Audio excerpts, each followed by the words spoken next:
Molly, answer me. She plays. Happy Pride. Pride. I'm glad that you chose to podcast an episode with me this month. I don't know if this is true. Who am I? This whole life that I was led to live and thought I believed, it really took a turn for me. Because growing up, you kind of figure out, who you are, and there's more to you than that one part of your culture. It was scary. I was in therapy. I was hospitalized. It was scary.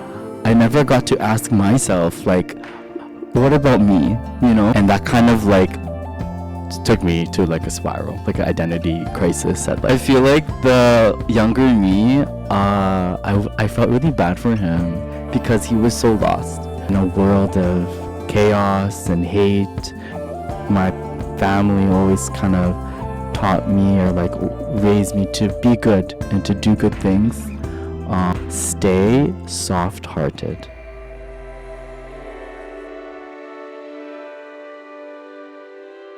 So even though it's playing, or it's recording. The knees.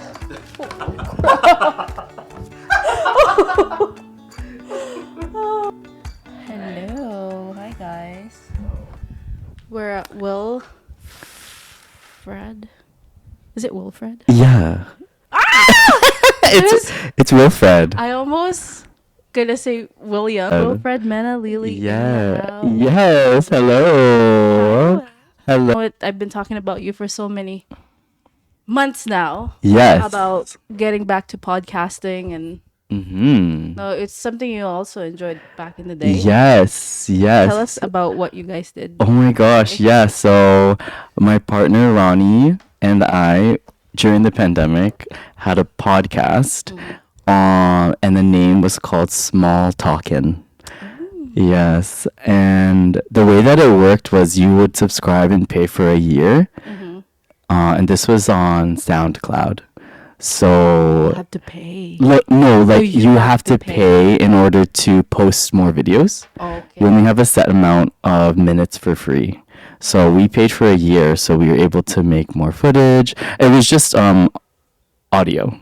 And we would just do topics, and it was a lot of fun. This podcast has meaning to it. Well, yours did it? Mine was just you're in the pandemic, and what are you talking about? It was just a hobby for fun. But what would be the topics that you guys would talk about? One of them was about birthdays.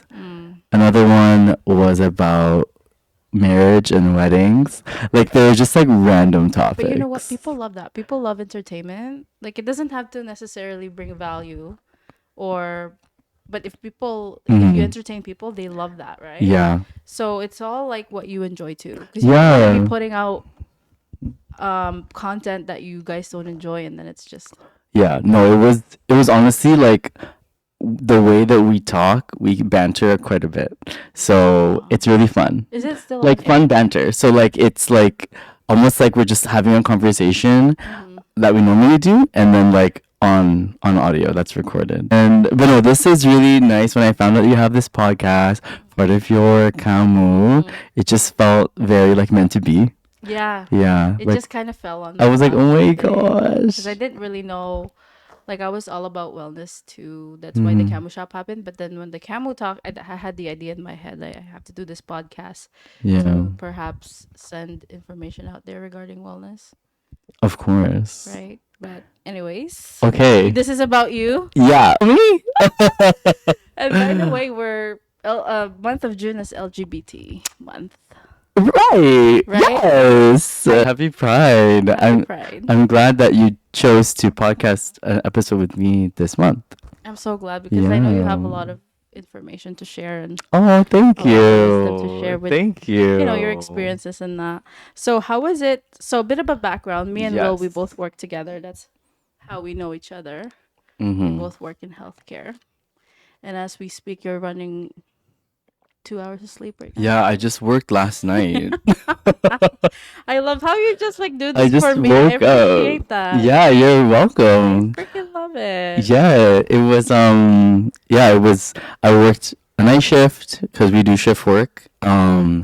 And yeah, that's how we met. You literally just got home at 7 in the morning, and Yeah, I went to filmed. bed, I woke up, and then here we are. I love it. Story of my life. Thanks for blessing me with your time Oh, you're and very your viewers. welcome. And how is it? How do you like being a nurse?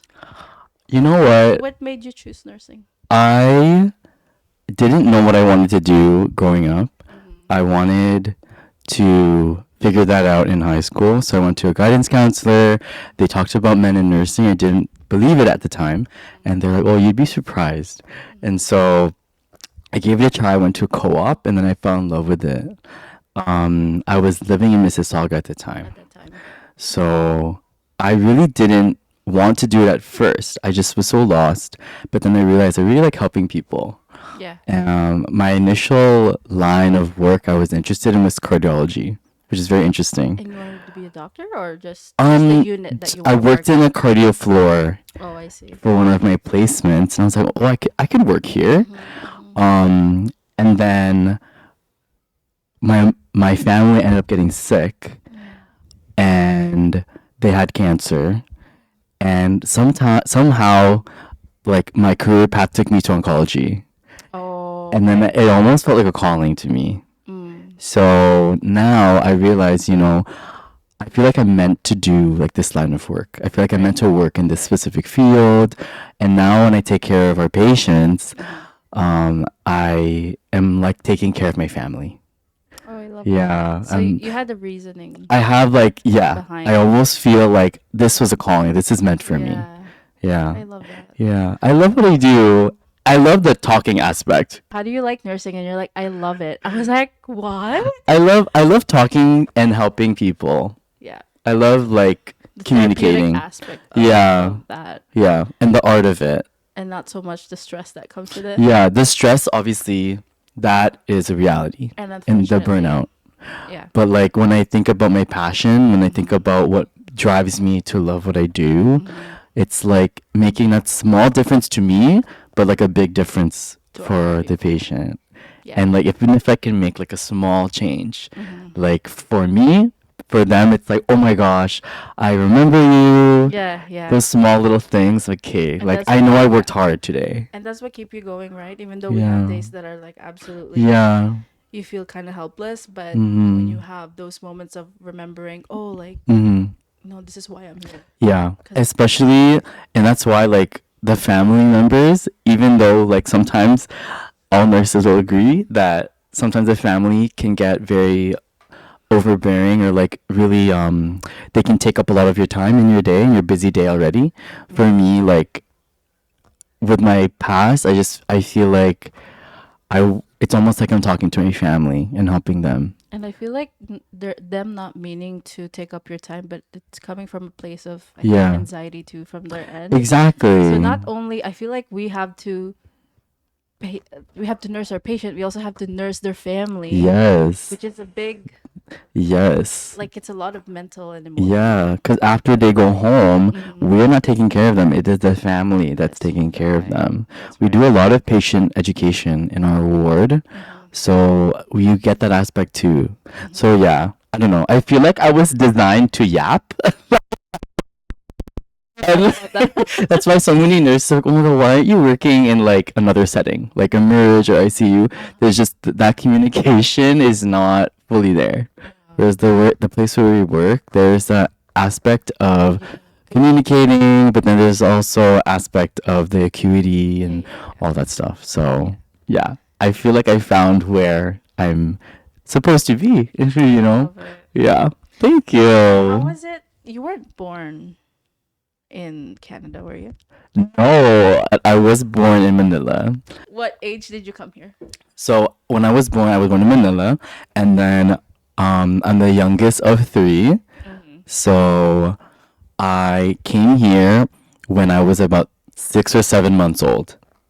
Oh my Like God. So pretty much. technically, yeah. Like I was born there, but then my family ended up, being able to come here to Canada. So I moved here when I was very young, and then I was raised in Mississauga. And Yeah. was there a sense of like right away growing up? Mississauga is very multicultural, Yeah. but was there a Yeah. sense of right away you knew you were like you were Filipino and that you were Yes. Growing up, I knew there was like, English and then Tagalog, like Filipino. so you knew you were a little I different knew it from the was other not kids. the same. Oh, okay. But what's nice is that because it's multicultural, there were other people who were Filipino as well in my school. That's So like fun. we kind of just group together Yeah. and we have our like little neighborhood. So you Uh, kind of when you stick together, yeah, it's yeah, kind of yeah. like a thing. Yeah. It's so much. It's like a Filipino thing where we all Yeah. clot together. Yeah, because but unfortunately, like I am one of the Filipinos that was truly westernized. I really do wish growing up that I was able to be immersed in my culture, and I I wish I think could. you are though. I feel like I I am. don't think you're like that. I think you have some culture in you. And Oh, the heart. thank you. Oh, You thank have that you. Filipino heart for sure. Okay. Because I Okay, know thank I've you. known you for years, so it's like I Yeah. know you have that Filipino heart. Yeah, oh thank you. I just Yeah. wish I could speak Tagalog better. That's my only thing with my like Filipino heritage. Mm-hmm. Otherwise, I, grew up with a lot of my culture. I did folk dancing for several years Oh, I with remember my the sister. tinikling. Yeah. And growing up, when my grandma was still around, she would teach us Yeah. Tagalog, and like my parents always speak to us in Tagalog growing up. Mm-hmm. So there was always that aspect. Um, but then growing up, you kind of figure out, who you are, Mm-hmm. and there's more to you than that Then certain yeah, that one part of your culture. I Yeah. know. And was it so growing up, you went to school here, went to nursing school here, etc., etc. Mm-hmm. And you probably had like mixture of different friends from different backgrounds, right? Mm-hmm. Um, and then you briefly mentioned to me that knowing, like, realizing your identity didn't really, like, you knew you were a little bit different to the Mm-hmm. gender aspect, but Yeah. you didn't really come out until like you had a girlfriend or something. You mentioned. Yeah, Yeah. yeah. So I tell I us had a more. girlfriend. Yeah. I know. Isn't that surprising? At the time, you were probably My yeah, growing up was like I being the bunso, being the youngest, mm-hmm, I feel like you're kind of always listening and observing, mm-hmm. low key following, and just kind of, respecting your elders and like just trying to not cause more trouble. Yeah, cause more trouble than you already did. Right? Yeah. And so I feel like a lot of my growing up was just listening to people and like doing what I'm told. It's very much Filipino, And like just kind of yeah, making sure that I'm, maybe it's like also the people pleaser in me too, yes. trying to cater to like my elders or like to my friends or family. Mm-hmm. So my identity was not necessarily something that I could even look at growing up. It's like I have to just Mm-hmm. listen to them. I have to do this. I have to do that. Mm-hmm. And like that was always the case growing up. Yeah, I never thought about it. Like it kind of just like you knew you were different, but you didn't wanna. It wasn't like a priority for Yeah. you to focus on. Yeah, like Yeah, maybe I could have, yeah, but there was no way or time or opportunity because I was in such a Catholic, Filipino yes, Catholic, westernized yes, household yeah. that you just expected Mm-hmm. certain norms. And then it wasn't until like that's how, I went to a Catholic school, had a girlfriend, Mm-hmm. did all these things, and it was only till like later on growing up where I was like, you know what? I don't know if this is like if this is true. Like what you are. Like it kind of I never asked myself. Mm-hmm. I never got to ask myself like what about me, Mm-hmm. until like later. So what switch? What made you? What's the catalyst to like? Oh, one of the I don't know if our podcast talks about it. It was an event Mm, involving a guy, mm, and I won't touch up too much of on course, it. no. But at the end of the day, it kind of opened my eyes to thinking, you know what? I don't know if I am straight. I don't know if I am interested in girls like that.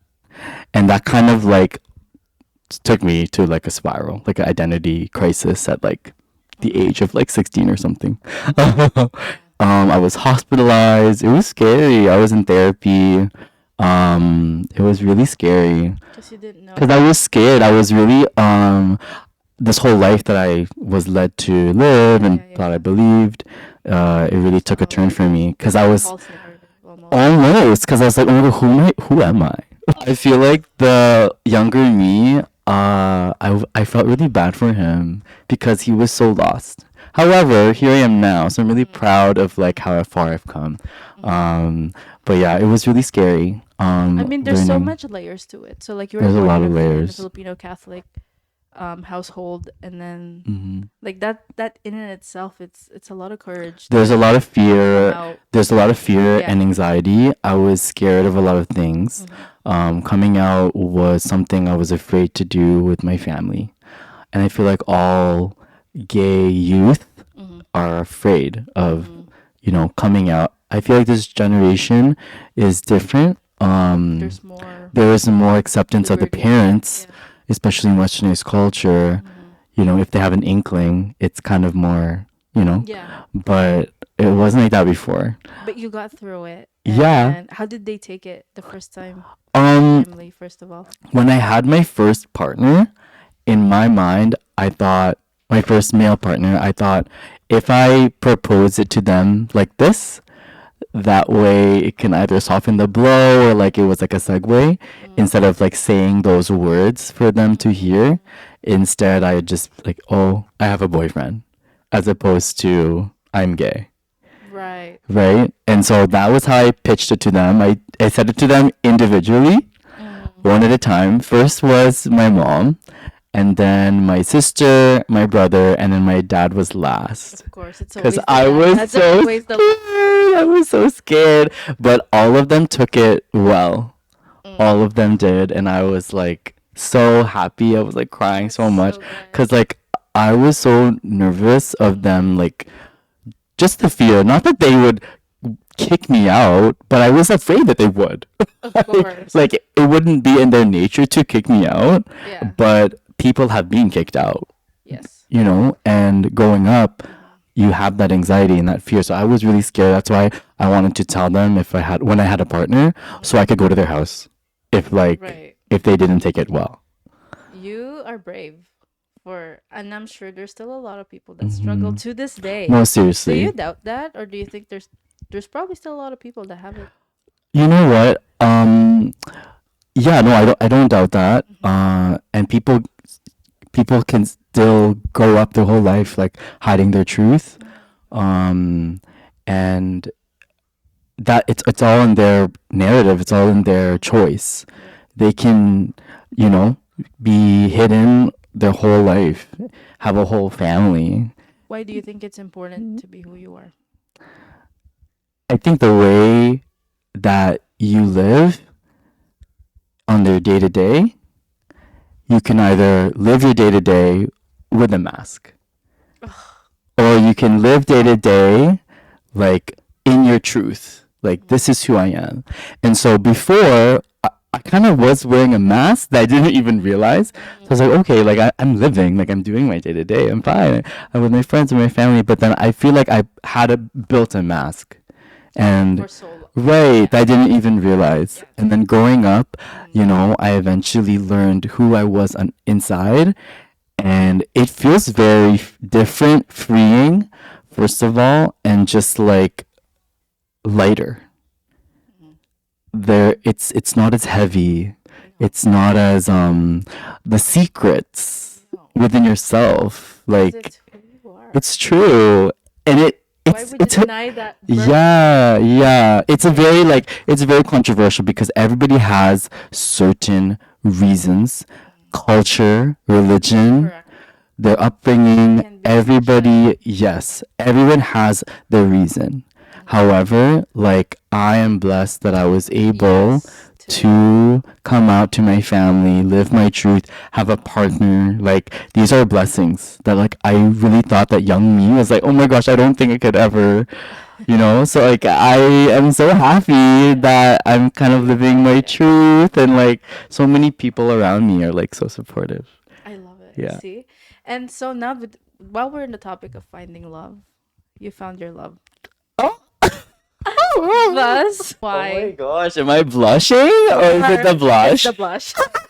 Our sign. This is And what's the inspiration behind the This is Ron and Wil Studio, which is a very recent side business that my partner and I have that's Ron? started. Okay.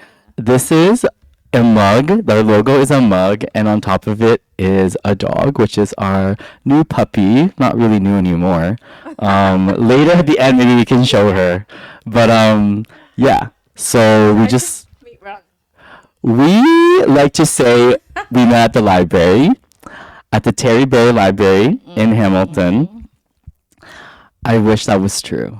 I wish it was, because it would be like so romantic. We met in St. Catharines, and it was initially on Line. It was on Tinder. Yeah, a Tinder success story. That's how Yeah. I met my husband. Not on Tinder though, but when POF was still a thing. Oh Yeah. yes, yeah. There are success stories. No, seriously. Especially in LGBT gay culture, it's not as easy to go outside organically, meeting someone Yes. outside. Yeah. So the apps are very safe and it feels a lot more kind of smoother. Because you kind of already are anticipating this person is also looking for the same thing. So And it's pretty safe. yeah, Challenges for you. there were challenges, catfishing. Stop! You've had experiences like that? Okay, well, me and Ronnie, our pictures are different from what we looked like Oh, okay. because we would post them like look like several years younger when you are in like your prime. And so we definitely looked different. And I remember like he looked different, I looked different, and we were just when we saw each other, it wasn't bad, but we were just kind of like, this is not who you portrayed as. So, and I think that's very common. You pick the best looking picture of yourself in the past 10 course. years and you use that on your profile for like That's how you get DMs. what did you use? What profile picture did you It use? was highly filtered. But anyway. I'm still with my husband. Period. Period. Period. But yeah, no, we met on Tinder. We met on Tinder. It's amazing. Yeah. If there's one word that Ron makes you feel, what would that one word be? Unconditional. And I feel like I can say that because gosh, we have been Will. through so much ups and downs. All of our friends know that. And, we still choose each other, I love that. every day. It's, and like, It's a choice. yeah, is a choice, truly, because there are so many opportunities growing up. We've been together this year in December, it would be 7 years. And we could have left each other. He could have left me. There was so many issues. I feel like you need to experience a type of. I'm not saying you have to fight. I'm not saying you need to have that, but you need to see each other in your highs and lows. Like ups and downs. Right. I need to see your demons. You need to show me yours. I need you to see mine, because that is how we will truly know if we still have what it takes. And we have seen each other's lows and our demons. Because that's when you kind of test people. And we can see, yeah, and test like, should I stay with this person? And so I truly am blessed to have him. I feel like he makes me feel very unconditional. I love that word. I never expected that word, but when you said that, I'm like, Yeah. done. Oh, thank you. I wonder what he's gonna say about me. No. Tell us about your creative outlets. Okay. What's the The topic, months? yes, the theme of today is about creativity. So Slash everything else. yes, creativity and wellness. So I have a bunch of mugs here. I got to start showcasing them. Pottery has been something for the past 2 years that Rana and I have been kind of doing initially as a hobby and slowly turned into a small business. Hmm. This is one of the few hobbies One that of the I few. have. The crafty artsy people, the girls that craft know that if you can do one craft, like why can't you do another? Also sometimes me like growing up, my parents weren't always like super big on like power tools, etc. So Unlike what? they weren't like I don't think we had like a saw, you know what I mean, Oh, I or see. like all those like tools. Sometimes they'll you have your dad that's like always that fix it guy, Always handy that. Yeah, guy, yeah. good with cars, Yeah. etc., good with tools. My dad was not like that. So to So I work feel like I artistic. always like had this like interest to want to build things. Also, if I feel like being a nurse, being very hands-on. So I always am like used to being creative, and like I growing up I always wanted to do more artistic stuff as opposed to sporty stuff. My brother would play Yes. basketball, I would want to paint or like play Barbies with my sister. Yeah. But I always found myself wanting to create, wanting to make things for others, and that way showing them how much I care, and just like showing people my creativity. So pottery kind of came up 2 years ago Right. after the pandemic, and And it's been, look at your product. yeah, it's been really fun. It We've must be a lot of work though. It's Well, definitely not something you could just pick up and perfect. yeah. It's something that you have to keep You have to hone the doing. skills. Yeah, but I I'll just love that the holder. well, thank you. I'll just keep exchanging them really while we chat. But But it does play a huge role in your mental well-being, of course. yeah, it Being able to does. create, because it's almost like an outlet, right? Yeah, I feel like Yeah. being creative kind of takes all that busyness of work and channels it and kind of puts my mind switches my mind off of like the chaos that happens, Yes. and I could put it into something artistic and crafty, and You're just so present I'm trying to be. when you're I'm trying to be present. yeah. And being artistic and being crafty also helps me be by myself. Right. Cause growing up, I With actually struggle a lot with being on my own. Yeah, I'm like not growing up.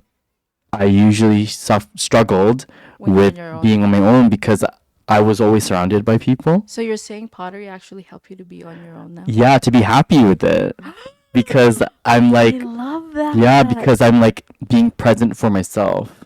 I'm always making plans with people, Yeah. plans with family, friends. I never really like grew up alone, which is a blessing. However, Being alone. being alone kind of scared me Right. because I'm like, oh my gosh, I see what I you're have to saying. sit with my feelings. I have to sit with myself, and I love that with the pottery and how it. No, honestly, Will, like yeah. that's amazing. It was like pottery, one of the examples, sewing as well, crocheting, painting, Yeah. all of these like mediums Like, kind of what help else me. do you do? Can you collect my hair? probably- I don't You're probably know. jack of all trades. and you don't know. I know. But what am I like a master of? That's the thing. Like, Honestly, right? creatives are not masters of anything. We just do a lot, but like I We- wish I could just pick one thing and just like stick with it, but it's hard because you see so many beautiful things out there, I know, and like I can do you're like, that. I yeah, can do that. And then there's the burnout part. Oh gosh. I also game. That's something that I do as well. And that I like to do by myself as well as with friends. So, that being said, That is all me. This is all me. how do you balance? Like, I don't know. You're full time. Balance. So I'm a full-time nurse. We do shift work, and then recently got a dog. She's about 1 year old. Our baby. God, still a baby Yeah. Have a boyfriend and Your friend. have friends that are like, based in the States, based in all cities around Ontario. He's in everywhere. You have friends everywhere. Well, And it's because I moved here, uh-huh. but used to live in Mississauga, went to school in Toronto. So you're And I used to move around and I made a lot of friends. right. Genuine friends, I feel. Some more than others. And you learn, you can't just throw those friends away who you've built memories with and that you're like still keeping in touch with. So I feel like I've accumulated this like Right. big circle of friends. And I never ever think of it as like, oh my gosh, I have too many friends. Like some people like to tease me and they're like, you have too many friends. In my eyes, yeah, it's big. But I feel like for me, my question or my big question is like, who in my big circle of friends are my genuine friends? Who are those real friends growing up that are gonna be my true brothers and sisters that I truly can trust? Because growing up with your friend is one thing, but like showing up for your friend over the years is another. You're right. Right? And so I feel like my issue now is like, out of all of the friends I've made in my life, who are the ones that I'm going to spend my energy with? And I feel like it's helped me so much. Pandemic has really helped me learn the word no. Because I'm such a yes person. Yes. Saying no felt easier once the pandemic started. Have you incorporated that now in your life, saying no a lot? Yeah, I mean, I when we got our dog, saying no also was easier because we needed to stay with her. And now that she's getting older, we can still make plans. But honestly, being a social person with a full-time job, scheduling is quite important. Yes. I am actually a spontaneous person by nature, but a planner by proxy, or like no choice but to be a planner. Okay, but Will, I saw your calendar. It's so organized. So what are you saying? Oh, thank you. I honestly think that being with my partner has helped me because he is more of an extroverted introvert.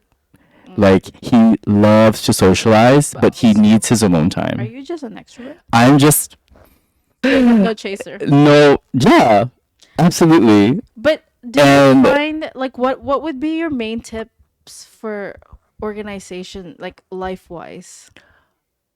Like say your will. I I'm know. gonna say something in Tagalog. Paano mo ino-organize yung oras mo? See? Did you get that? Did you understand Oo, that? diba? Yeah. Like, any tips for... I feel like my friends will make fun of me, but I use my phone. I have a calendar for the major events, the things that are like, this is what we have to do, what we're going to do. And then there are days off for appointments, things that you have to include. And then opportunities and times for seeing friends, family. And what usually happens for me is that in ahead of time, 2 months, it'll be like completely empty. But as like the next month is coming, an event is happening and it starts to fill up like that. So it starts empty. And then as the week gets closer and closer, I feel like it comes to me. Like I don't often seek out the plan. I feel like I do in a way. I bring it up, but then eventually it just ends up coming to me. Like the plan is here, or I'm seeing this person, and you already know that like it's happening. this isn't supposed to be rude, but like I feel like I'm always seeing someone. I'm always seeing a friend of mine, Mm-hmm. whether it be online, Mm-hmm. in person, having them over, or going over and visiting them. So you're always So on the go. truly, like, I'm just always surrounded by friends and family, and I love it. It Yeah. honestly, like, I've always like known that. So it's like it's hard for me to tell people like, oh yeah, like I'm so, like this way, because like I've always been like this. Yeah, it's who you are. Right. But then like I know there are some people who don't have that battery, which Mm-hmm. is fine, which is completely fine. And honestly, I I've been doing a lot of inward thinking and reflecting, and Mm-hmm. I really am trying to be like that, Mm-hmm. trying to stay in my own personal bubble Yes. and do things for myself, not always saying yes to people, saying yes to myself, and trying to balance that out. Yep. So nowadays, I feel like my planning, obviously, I want to show up for people, show up for my friends, my real friends, Mm-hmm. show up for my partner, show up for my dog, show up for my family. I feel like showing up for myself has always been the last thing. Mm-hmm. So I'm learning now to incorporate Your myself wellness. more first, Mm-hmm. and then everyone and everything else That's after. right. Yeah, and I'm trying that this year. I am. Yeah, and you've started, as you mentioned. Yeah, You're, I'm trying. I'm doing things. what do you do for your wellness? I I recently started this fitness challenge with Ooh. Ronnie and my friends Chantel and Steven. And it's like a 75 days challenge. And I've never done, I don't think I've ever done a challenge like this What before. is English challenge? Um so the original challenge was coined off of the 75 hard challenge. Okay. If you have time, you can search about it. Okay. I I read about that. It's a little hard for me. So they made a separate challenge called 75 soft, Oh. which is kind of easier. And it's to try to get people to balance exercise, food, and drinking and socializing, and wellness a little bit more realistic. It's an app? No, no, no. It's just a challenge. Yeah. Oh, I see. Yeah, it incorporates exercise, reading, Mm. drinking water, Mm. I love it. social drinking only, and Mm. like trying to eat healthier. And I've been trying it. I'm only in like the early days, but So far. so far it's been helping me feel motivated. Good. I feel like motivation Mhm. has been like my bittersweet friend. Sometimes I feel really productive in like Mhm. other parts of my life, and then I Same. always end up falling short on like my fitness Mhm. or stuff like that, or my sleep. I think too, Um, because of our work. yeah. And Yeah. so I feel like recentering has always been something that I struggled with, but Mhm. something that I always like am actively searching for, like trying Like you're to. always, even though you fall off the wagon, you're always getting back up Yeah, from it. I always end up What? finding ways to like Yeah. step back and be like, whoa, whoa, whoa, Mhm. this is getting a lot for me. Mhm.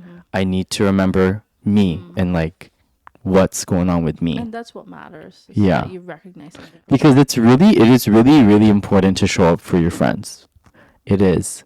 But are you Especially, showing up for yourself? exactly. Like, it's good to show up for your friends, especially friends that are long distance, far away, that you've known, but it's good to show up for yourself. It's even more important to show up for yourself and do just some things that like make you happy.